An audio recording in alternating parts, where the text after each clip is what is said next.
Edge 1 is the opening variance. If you don't remember all of them, give the volume profile series a rewatch because we go through them in detail over there. So the open can be at different locations or price levels compared to the previous one. When the open is between the POC of the previous day volume profile and the value area high, we check for reversal trades on the value area high. So this is our area where we check for reversal trades. Those reversal trades can either be a P shape where we have a breakout to the upside, back break in. So we have a candle that closes back into a candle, and then we trade the continuation at least to the downside of the P, furthermore to the impulse start, but in this case to the other side of the value area. Or on the upside, we can also create a B, and in this B we make a fake out to the upside, then we make a break back in. So we can enter our first short trade here, and when we continue and we break out to the low of the B, we can skate in another trend and again continue to the downside over there. Another option is that we open completely outside of the profile. Then we expect price to rally into the previous day profile. Either we have a very strong rally because we have big fundamental shift, the start of a war, or new economic important data, that we just will have a trend profile with a single print where we scale in with most of the time B profiles, or aggressive B profiles with breakouts or with pullbacks and then continuations. But if we have the open and we accept the previous value area for at least 30 minutes,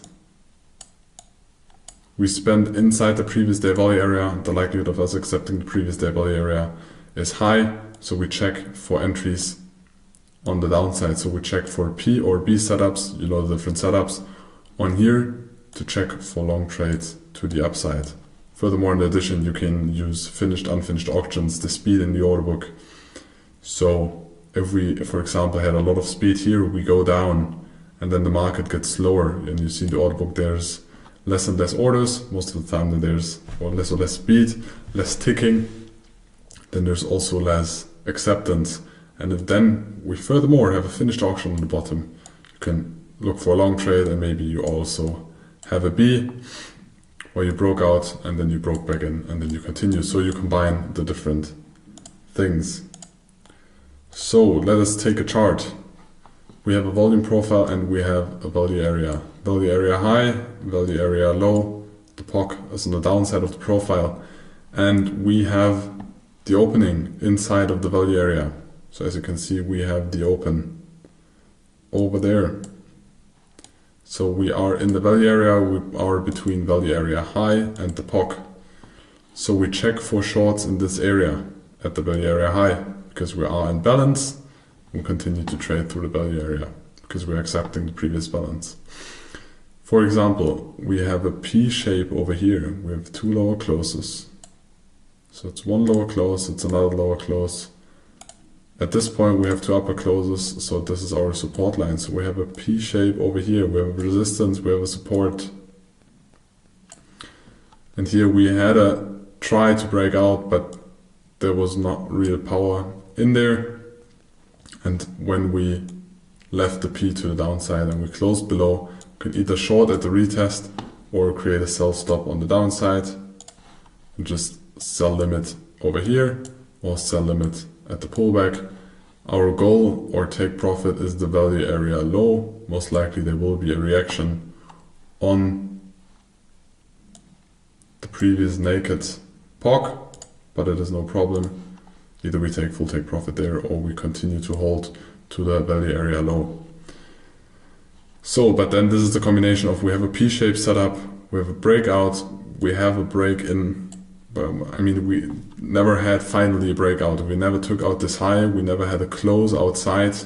So to trade this break in here, kind of too risky because it could still be that we have a P shape and that we show acceptance above the value area. Most likely we'll have a business zone kind of likely bigger zone over there, that we show acceptance here and then we continue longer. But in this case, we stayed inside and then you trade the breakout below the support in this case. So if we have a breakout and either we have a sell stop here or we have a sell limit, we can now take the Excel sheet. So for this example, you can take the Excel sheet or any software, any risk calculator, even it's implemented MetaTrader, implemented in TradingView, Sierra Chart, ATAS, whatever there is. You take your account size, let's say you have a 100,000 account size, so it's it's in euros here. Let's say we have 1.1. Okay. 1.01. And we risk not 1.5%, we are more. Maybe we are risking 0.1%. Let us, it's the risk calculation for stocks, so the time was wasted. So we have an account size of 100,000 euros. We have euro dollar of 1, but we can also change it, doesn't matter. We have a risk of 0.1%, and in this case we trade the FDAX. So if we take the FDAX, most likely our account is too small to take a big contract. But let's say our entry is at, well, the area is at 19,450, so we also take 19,450. Our stop is going to be above, if we have a very passive stop, our stop will be above the high. I mean, the most passive stop will be above the absolute range, but as we have a setup, which is this P setup, we don't need to put our stop over here because we can reduce our stop size, and if we get stopped out, we can look for another setup, but the performance most likely is going to be better of that. So our stop loss maybe is going to be 19,510. 19,510. And our exit's gonna be first exit maybe at the POC because we can make a pullback, and if we don't, I mean, we're very close to take profit. The ideal goal is to trade to the value area low, but I think if you're a more safe trader, in this case we'll take profit over here. So we implement the take profit at the POC. The POC is 90,123. So low 19,143, I think it was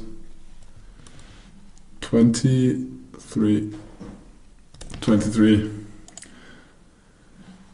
So our risk to reward is 4.5, which is very, very high, but we can't trade any contracts because the contract size would be too big. So let's check if we can trade a mini. Most likely we can trade. Can we trade a mini? No. So we need to take a micro.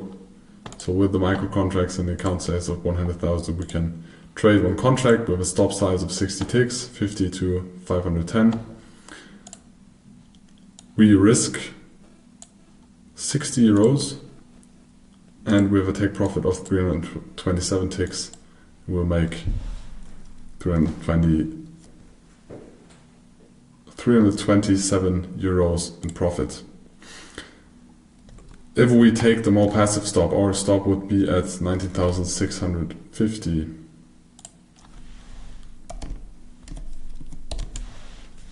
So our risk to reward is only 1.64. So we would not be able to take any trades with that low risk on that account size if we do risk management. So, and we cannot scale smaller in the FDAX, so we could not take this trade. So we, in this case, we need a setup, otherwise we're not allowed to take the trade.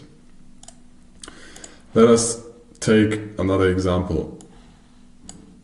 So, when we have the open outside of the previous value area, the open is completely outside because the open is here, our value area is here, value area high, value area low. We usually expect that market rallies, but if they stop rallying and if they create single prints, like they have created some single prints over here, and they fill back those single prints and they accept lower ranges, the likelihood of accepting back the previous value area is high. And those are not the most beautiful examples, because the beautiful examples you will have in the model. Those are more complex examples, because this is what the markets very often will look like. It's not the beautiful model shape. It's going to be more ugly. So we have the open outside. Then first we have a trend day. We create single prints, but then we lose those single prints, and at some point we're closing back into the previous in the previous value area. And at this point we can check for shorts. So either we go in aggressively, our goal again is the other side, most likely we'll have a pullback at the POC, goal is the other side, or we wait for a close inside, close of the candle, and then we wait for a pullback. But we should spend at least 30 minutes, if it's a daily profile, in here, then the area is accepted, and the exit would be here on the other side. In this case, the stop loss would be very difficult. So maybe you can scale down to the 1 minute or 5 minute chart. So we get more details, and maybe we create a B setup where we break out, we break back in, so we can put our stop loss above here and continue the trade down here. So then those are the possibilities we can trade those setups. But just with setups on this time frame, so we have a B down here, but we should not trade the short down here, because our first take profit would be here, stop loss at least over there, maybe somewhere over here. The risk to reward is not good. So very often you will do analysis and you will look for a trade, but you will realize that the risk to reward of this trade idea is not good enough, so you don't take it. The other opening variants are either the open is completely outside, and then we can check for a rally where single prints are created, or there will be, so scenario one is just will be an extensive rally the whole day, or we will have a retest of the previous day value area high. The other opening option is that we open between the value area low and the extreme, can also happen on the high, and then we will test the POC, and then we will have a quick reaction or small reaction very often at the value area high again. And yes, of course, we can check for long trades, but because the open was so far outside, it is likely that the open will be taken out again. It matters if we build a lot of volume then over here and we start to accept it, we will likely continue. And that also happens very often, we take out the open and then there is no interest anymore to trade. It was just about taking out the open positions that were opening or closing at the beginning of the session, and then we were back at accepting the value area, and then we're gonna play the basic game, looking for longs on the bottom, looking for shorts on the top. So some more charts.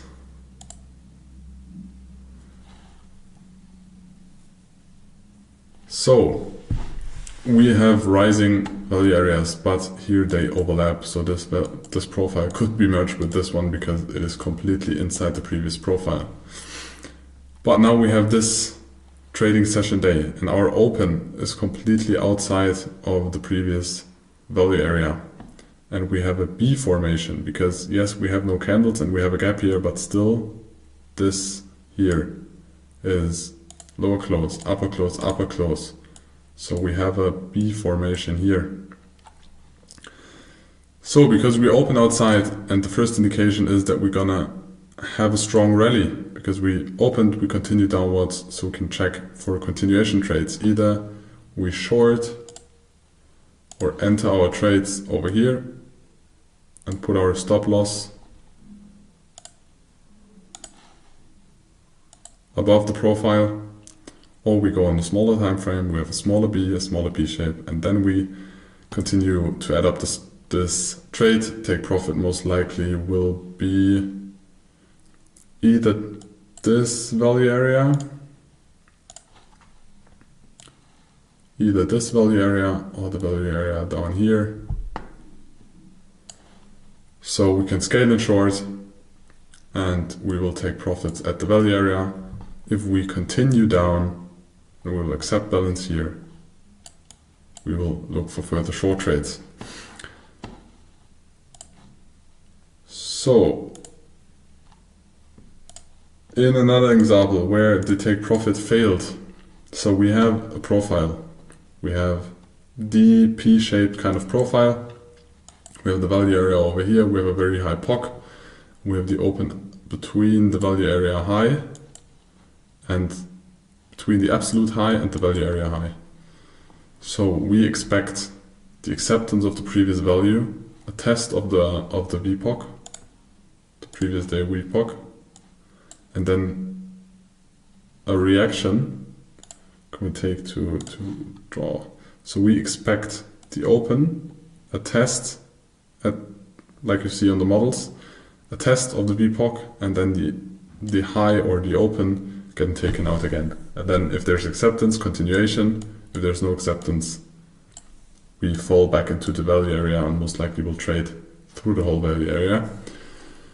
But in this case, the risk to reward ratio is too bad. We will not take this trade. First, we had a reaction very, very low. So we did not have a reaction on the VPOC, we had a reaction lower. And if we now would check for long trades, is a scenario where it's too difficult for us to enter. The likelihood of us accepting the value area more, I mean, this is the first plan would be to enter a long trade here. Let me remove all the drawings. Would be to enter a long trade over here. Most likely we had a very aggressive push in the first minutes of the trading session. And then put the stop loss somewhere below, but where do we put it? It would be better to wait for a setup on the POC. So we go at the POC and then we create a P. The move was so fast, most likely we haven't created a P. And then the likelihood of the open getting taken out, because we would check for a long here and the open taken out, but we just got no entry and the risk to reward was most likely too bad. But it's no problem, because then we missed the setup. We thought the setup would work and then we wait. So what happens next? In general, we accepted the previous value area. We opened outside, we accepted, we spent in here more than 30 minutes in the value area. So we check for short trades over here. The first plan did not happen. So we check for short trades over here.